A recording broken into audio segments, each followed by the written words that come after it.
Today's Real Talk. I'm going to tell you all a story today. So,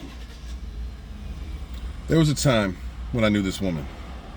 I've known her for a long time. She was a kid. And she lost her family at an early age. And much like people, like those of us who go through severe trauma when we're young, you know, we're damaged. We get demons.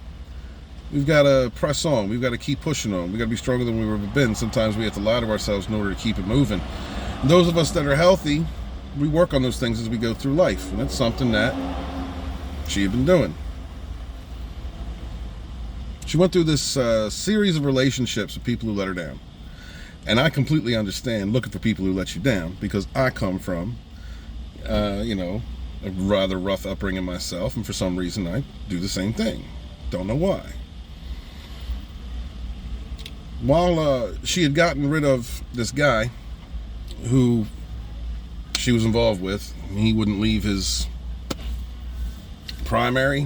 his wife, I guess you'd say. I don't condone cheating, but that's what was going on. She got out of that, he wouldn't leave, and she got heartbroken, so she started looking for comfort in any way she could, from friends that she had known in the past. So, one of these people is a narcissist, a grandiose narcissist.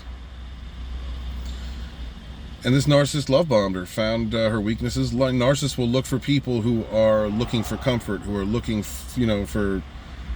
who are desperate to feel love. They prey on that. And so he lied to her the way he needed to lie to her. Meanwhile, learning everything he needed to learn in order to lie to her and keep lying to her, test her forgiveness.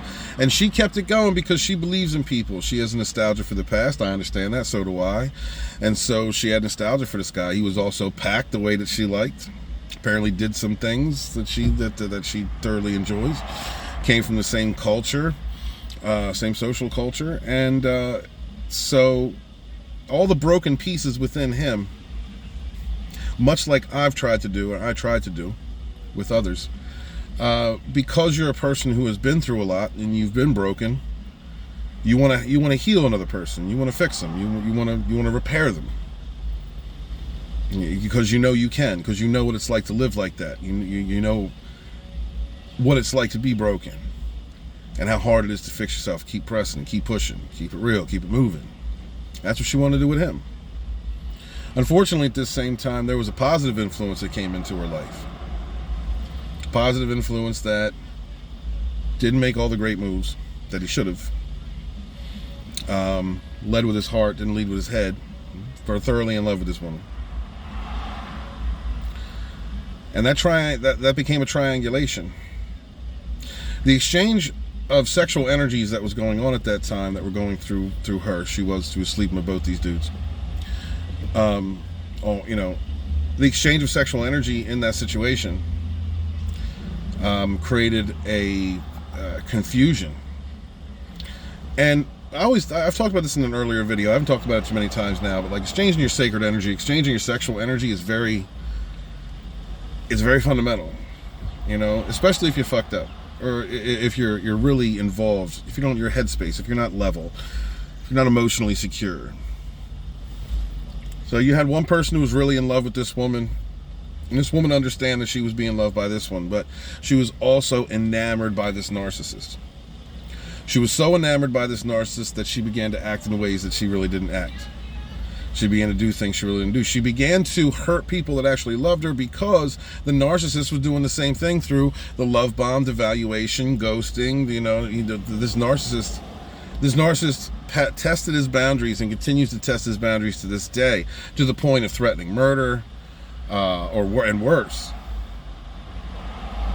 The whole time that she was going through this with this other guy, with both these guys, she began to take on those traits, because when you go through trauma and you start acting in reactive abuse, you begin to take on the traits of that negative person, that narcissist. They're spreading that pain into you. And one of the reasons why I think narcissists choose empathic, forgiving, kind people who have abandonment or codependency or borderline issues, whatever the case may be, is because it's so much easier to keep them hooked, to keep them believing that there's redemption there.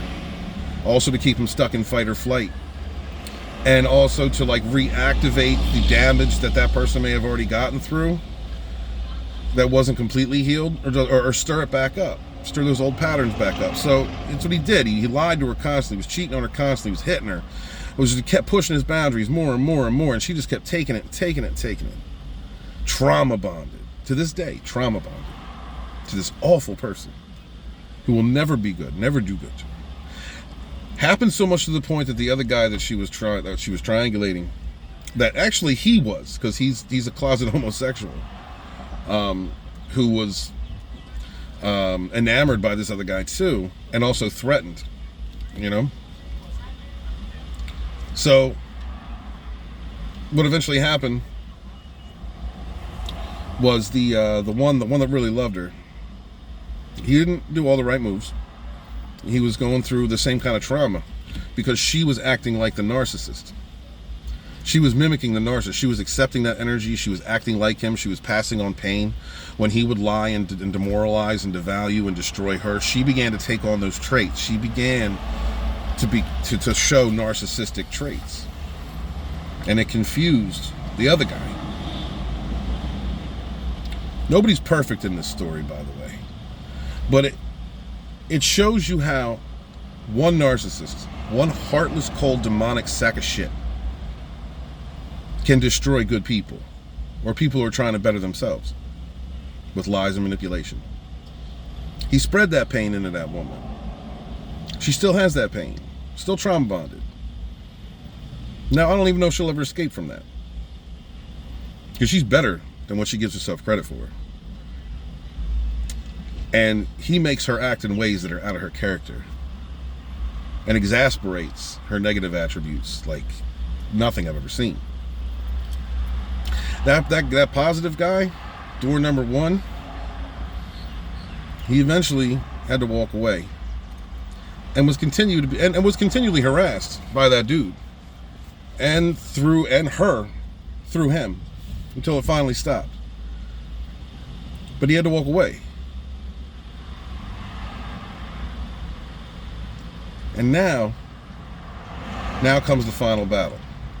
What I would hope to be a final battle with my friend and this narcissist. Because it goes one of two ways. She keeps going back and becomes continually worse until she's so trapped and trauma bonded that she will never leave the area she lives in. She will never stop running in those cycles. She will always keep excusing and running back, knowing damn well how bad it is for her. And it's going to lead to, you know, the complete destruction of her good personality, that wonderful person that's inside, that's in there. And she'll never find real love, which she deserves. She's a good person. She's trauma bonded.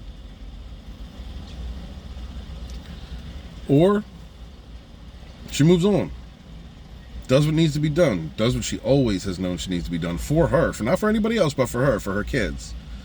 Do what needs to be done and move on. I'm hoping the latter.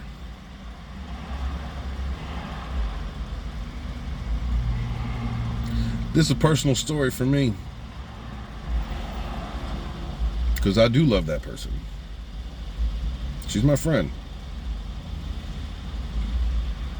She can do better for herself. If you ever have a friend, those of us who've been through narcissistic abuse, like those of us who've been through this, we understand. We understand what trauma bond's like. We understand we understand how hard it is. So if you ever have a friend that's going through it, no matter what your past is with that person or what you've been through with that person, it doesn't matter. Put it down. Put the sword down. Care about another human being first. But do it for selfless reasons. That's true love. That's true friendship.